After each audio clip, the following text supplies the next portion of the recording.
Estamos estudiando la serie Cómo permanecer firmes en la fe. Se trata de la primera carta del apóstol Pedro. Y hoy nos corresponde estudiar el primer capítulo, permanecer firmes como hijos de Dios. Los hijos de Dios tenemos la obligación de vivir la fe que profesamos. Y en medio de una cultura no cristiana que ataca nuestros valores morales, solo podemos permanecer firmes en nuestra fe obedeciendo los mandatos y principios escriturales. Esta carta pareciera que fuera escrita para esta época, pero ¿sabe qué? Esa es la verdad. La caída de Adán y Eva fue devastadora para la humanidad y el libro de Génesis nos muestra una serie de consecuencias que resultaron del pecado del hombre. La raza humana, el medio ambiente, todo fue afectado por el pecado.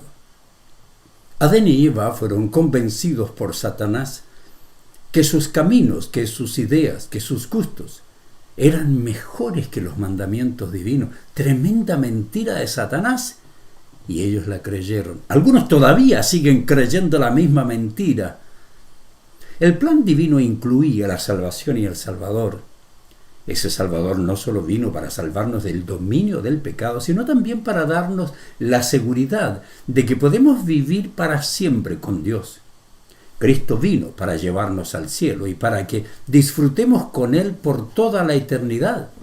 Pero también vino para que en esta tierra aprendamos a vivir una vida abundante. Jesucristo lo dijo: quiero que tengan vida y vida en abundancia.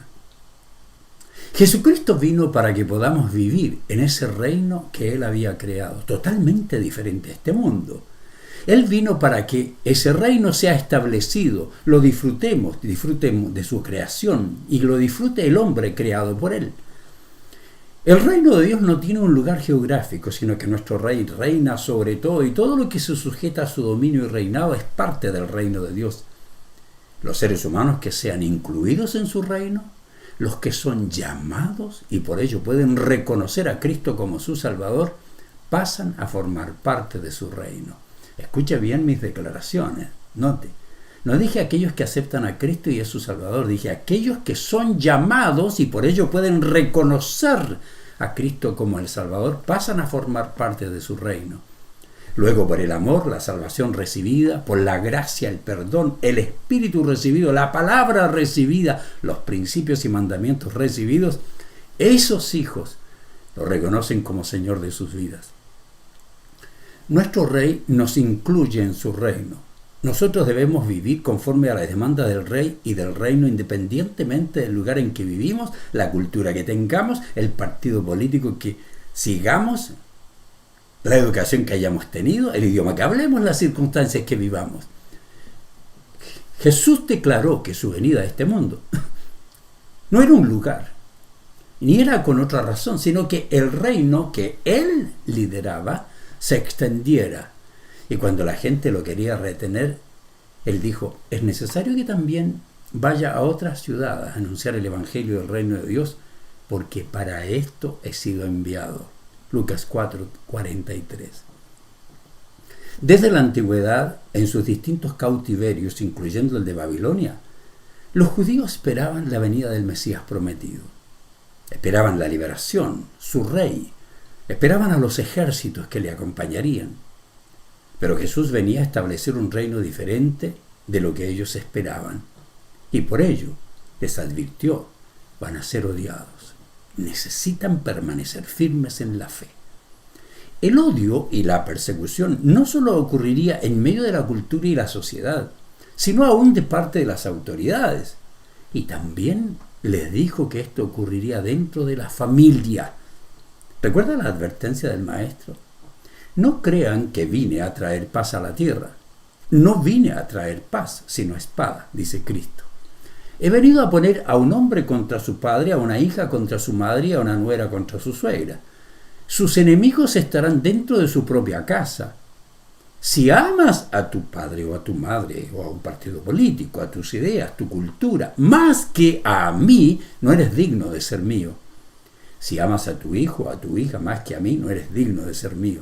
Si te niegas a tomar tu cruz y a seguirme, no eres digno de ser mío. Mateo 10, 34 al 38. Los cristianos estamos en el mundo, pero no pertenecemos a este mundo. Seremos perseguidos, estamos siendo perseguidos.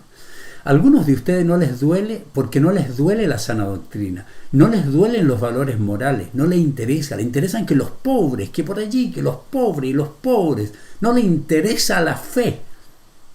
Aprenda este principio. La presión mundanal nos motivará regularmente a seguir las filosofías humanas y experimentaremos diariamente las tentaciones. Para poder vivir conforme a la mentalidad del reino y obedecer a nuestro Rey y Señor, debemos realizar un esfuerzo diario para vivir en obediencia y sumisión a la voluntad de nuestro Creador. Hablemos ahora de una exhortación a permanecer firmes en una cultura anticristiana. El apóstol Pedro escribió esta carta para animar y fortalecer a los cristianos que pasaban por tiempos de persecución y sufrimiento. Hoy nosotros lo vivimos. Hoy luchamos por no conformarnos a la filosofía de los hombres y la que domina el mundo actual es el posmodernismo. Algunos de ustedes pueden sentirse no perseguidos. ¿Sabe por qué? Porque no están viviendo la fe, porque no les interesa defenderla, porque no la han comprendido. El mundo quiere desterrar todo principio moral que enseñe la cristiandad. El mundo y su filosofía domina la política y por medio de ellos ha influenciado escuelas, medios de comunicación, universidades, incluso institutos bíblicos. La sociedad ha sido condicionada a pensar que la verdad no es verdad sino hasta que la persona haya determinado creerla. Y quiere que la gente crea que los cristianos somos enemigos de la razón, enemigos de la compasión, enemigos del amor, de la tolerancia. Y que los cristianos tenemos ideas anticuadas, producto de farsantes que creen en la existencia de un Dios que dice que le habla y que les dejó un libro lleno de odio, asesinatos, discriminación contra las mujeres, los niños, los homosexuales. Por ello, la vida de principios y la verdad del reino de Dios es rechazada. El mundo en su mayoría, incluyendo ciertos religiosos que no viven su fe, sino que solo practican lo que les gusta y lo que les conviene, piensan que toda verdad solo depende de lo que elija la persona. Nosotros, los cristianos genuinos, no los religiosos, no los metidos en los templos, no, los cristianos genuinos, pensamos que toda verdad depende de Dios. Creemos que Jesucristo, nuestro Rey, es la verdad, que no hay otra verdad. Si ustedes de aquellos que dicen, no, pero estas personas también creen en Dios, no, nosotros recibimos decretos de nuestro Rey que son sus demandas. No vivimos conforme a las leyes ante Dios elegidas por los políticos. Nuestro sistema no es una democracia, aunque en los países de este mundo vivamos en democracias. Lo que piensa o legalice la mayoría no reglamentará nuestra moralidad. La mayoría, aunque voten y aprueben leyes, no definirá lo que creemos o no. Serán los mandatos de nuestro Rey, que no admiten objeción. Y Pedro escribió para orientar, porque conocía el dolor de temblar y caer. Él sabía lo que era ser perseguido y negar al Maestro. Él sabía lo que era sentir temor tan grande que le motivó a negar a su Señor. Él sabe que algunos de ustedes no tienen la valentía de mostrar su fe. Él sabía lo que era estar bajo presión y ceder, como algunos de ustedes tal vez están cediendo, para luego sufrir el dolor de haber fallado. Por ello Pedro, quien experimentó ese dolor y luego vino la restauración maravillosa de su Maestro, en esta carta quiere animar a sus hermanos. Jesucristo, en ese maravilloso momento de restauración, le encargó a Pedro que pastoree a sus ovejas. Y eso es precisamente lo que hace Pedro por medio de esta carta. Nos está pastoreando y yo también. Él da consejos pastorales a los cristianos que sufren persecución, y les da esperanza para que permanezcan firmes en su fe. Tal vez usted se pregunte, ¿pero por qué escribir para que permanezcan firmes? ¿No es lo lógico que todo cristiano tiene que entender? Si hoy, cuando no tenemos una persecución violenta, algunos diariamente niegan a su Maestro, Cuánto más en una época de terrible sufrimiento, cuando por ser cristiano pensaban que usted era parte de una secta judía. Ellos no solo eran perseguidos por los romanos, también por los judíos que no querían ser identificados con los cristianos. ¿Recuerda a Saulo de Tarso? Famoso perseguidor de los judíos. Tremendo, ¿no es cierto? Bueno, aparentemente Pedro escribió su carta a los cristianos nuevos. No se desanimen, especialmente para aquellos que planeaban bautizarse. ¿Por qué?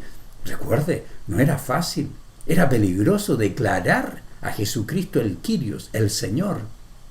Declararlo por sobre la autoridad del César era mortal. Esa declaración podía convertirle en carne para los leones del circo romano o en antorchas humanas en las calles de Roma. Esta carta ahora tiene gran importancia. Es actual. Es actual porque todo el cristianismo es perseguido. Aunque a algunos cristianos no le duele porque tal vez no son cristianos o no entienden su fe. Pero también, en forma particular, para algunos cristianos que sufren malentendidos, son ridiculizados, hostilizados por sus amigos, jefes, compañeros de trabajo, familiares incrédulos, no por ser malcriados ellos, sino porque están atacando su fe, a pesar de que es una buena persona. Todos los que sufren pruebas pueden obtener palabras de esperanza para continuar viviendo fielmente. Esta carta está dirigida a los expatriados de la dispersión. Allí dicen el Ponto, Galacia, Capadocia, Asia y Bitinia. Es decir, a cristianos judíos, perseguidos, salieron huyendo, esparcidos por el mundo como consecuencia de la persecución, y a los creyentes que estaban en Jerusalén y en sus alrededores.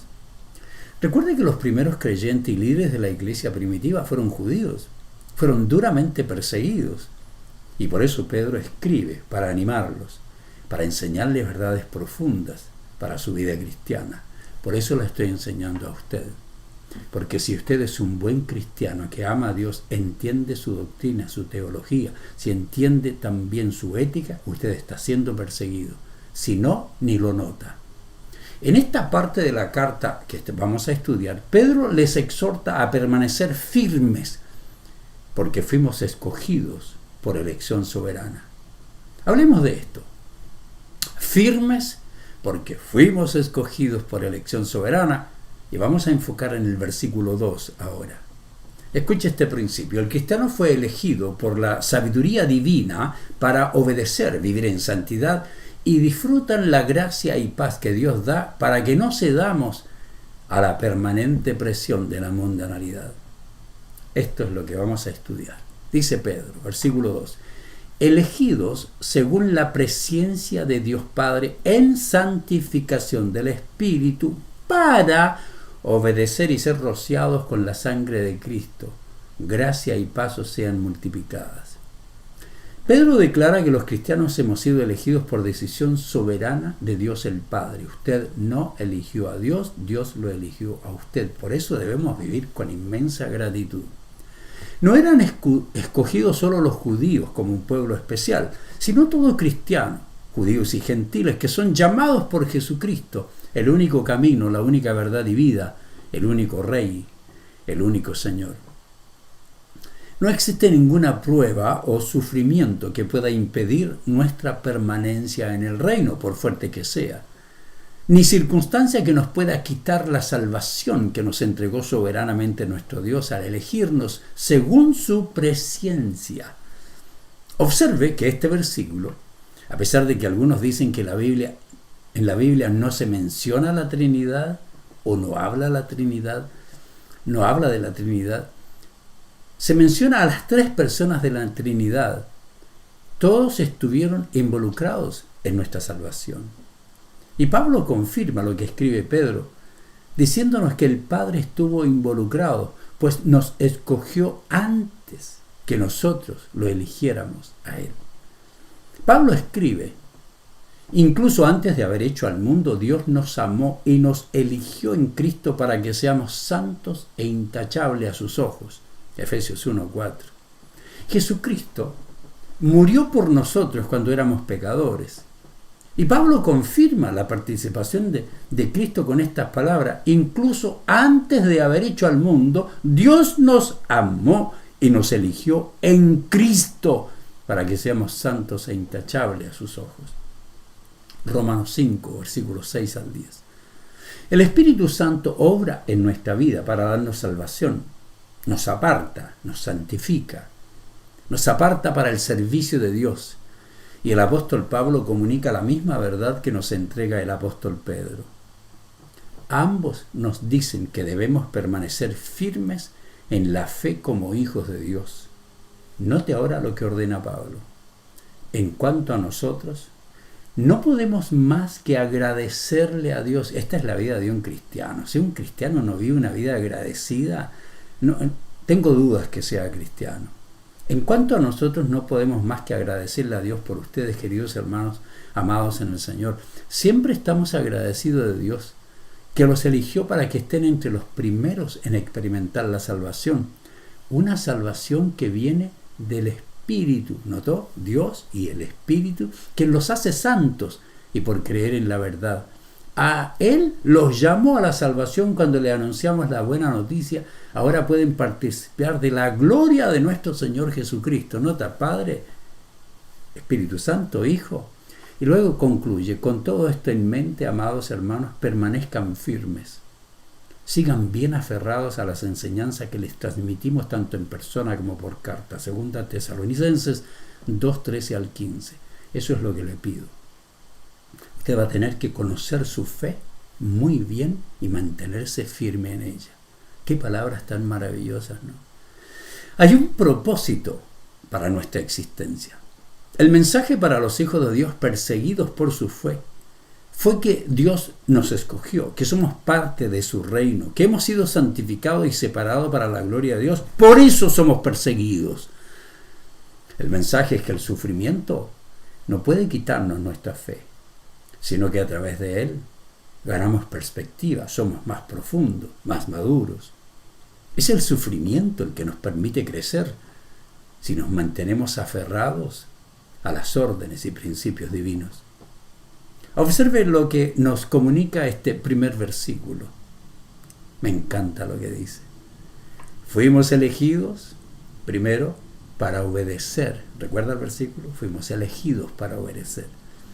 Muchas veces cuando usted compra un artículo, el fabricante allí en un folleto dice, gracias por escoger este producto. Eso no ocurre cuando recibimos la salvación. Dios no le dice, gracias por escogerme. No, porque nosotros no escogimos a Dios. Él nos escogió a nosotros. Si esto no le motiva a tener gratitud, a servir a Dios, a amarlo, aprender, crecer, ser un buen marido, buena mujer, buen hijo, ofrendar, diezmar, no ha entendido el Evangelio. Juan escribe, ustedes no me eligieron a mí, yo los elegí a ustedes. Dice Cristo, les encargué que vayan y produzcan frutos duraderos, así el Padre les dará todo lo que pidan en mi nombre. Oh, no es que solo pida, es que a partir de que Dios por su gracia nos otorgó la salvación, pertenecemos al reino de Dios y debemos obedecer a nuestro Rey, pues somos sus súbditos, fuimos elegidos por Dios, es decir, separados por Dios de otros que no han sido escogidos. Por eso debemos amar la obediencia. Cuando una persona es regenerada, debe amar la obediencia. Debe amar querer ser como su Señor y hacer lo que su Rey le ordena. Si a usted no le interesa esto y vive como le da la gana o vive a medias, tal vez no ha conocido a Cristo. Fuimos elegidos para obedecer las órdenes del Rey, para someternos a todas las doctrinas y ética que la Biblia ordena, porque los creyentes genuinos amamos obedecer a Dios. Fuimos elegidos primero para obedecer. Segundo, fuimos elegidos para ser santos, no para andar viviendo una vida de pecado. Pedro escribe que el pueblo de Dios es elegido y ellos son elegidos para vivir la obra santificadora del Espíritu. Sí, el Espíritu nos santifica, nosotros debemos vivir en santidad. Dios Padre emite el decreto eterno, el Espíritu Santo lleva a cabo este decreto y Él es quien trabaja en las vidas y los corazones de aquellos a quienes Dios nos ha elegido, no aquellos que asisten a un templo. trabaja poderosamente sobre cada individuo elegido, incluso desde el principio de su vida cristiana, para que pueda ver los principios bíblicos que les permiten caminar como salvados y vivirlos. Es Dios que nos ordena ser santos como Él es santo. Es Dios que nos da la santificación. Y somos nosotros los que aplicamos su palabra para vivir la santificación por Dios provista. ¿Me entendió aquello? Es muy importante. ¿Qué más dijo el apóstol Pedro? Fuimos elegidos para disfrutar de gracia y paz.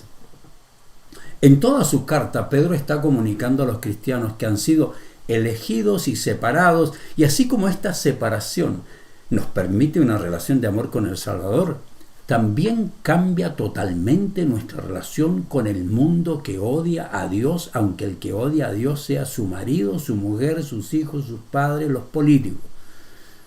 Nos ha hecho diferentes, extraños para los incrédulos, amantes de la verdad, no de las mentiras del mundo. Y para que disfrutemos de las bendiciones divinas, disfrutemos de la gracia, de la paz que Dios nos ha regalado al elegirnos para que seamos santos.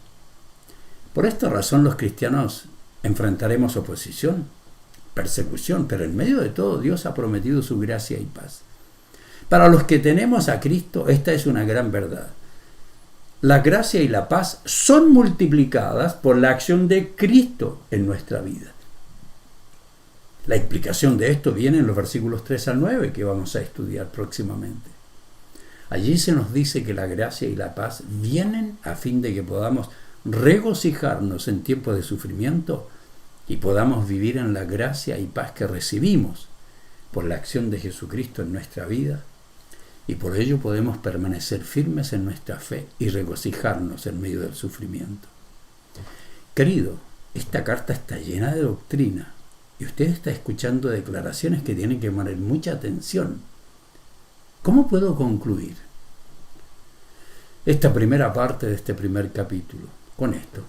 Aún a pesar del sufrimiento y la persecución, el cristiano maduro y fiel puede experimentar la paz que Dios por su gracia le provee, debido a que fue elegido para ser parte de su familia y elegidos para la obediencia a la verdad. Una simple pregunta: ¿está usted permaneciendo firme en su fe? ¿Es perseguido porque realmente tiene fe? ¿O se mezcla con los mundanos y parece camaleón que cambia de colores según la ocasión?